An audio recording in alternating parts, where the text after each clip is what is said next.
110 ans après le génocide, nous nous souvenons. Ցեղասպանությունից 110 տարի անց մենք հիշում ենք մուսալերան հայերին, այն գյուղերի բնակիչներին, որոնք լսելով աքսորի հրահանգը որոշեցին դիմադրել։ Երբ նրանց մոտ արդեն սպառվում էին ուժերը, սնունդն ու ռազմամթերքը, նրանք սավաններից պատրաստված դրոշներ բարձրացրին եւ հայացքն ուղղեցին դեպի ծովը։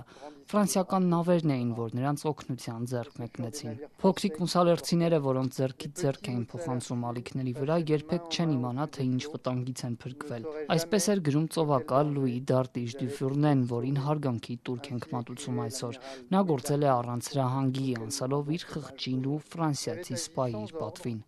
N'écoutant que sa conscience et son honneur d'officier français. Իհարկե ցեղասպանության պատմությունը առաջին հերթին ողբերգության պատմություն է, բայց մյուս կողմից նաև հույսի, որովհետև կան նաև այս մարդիկ։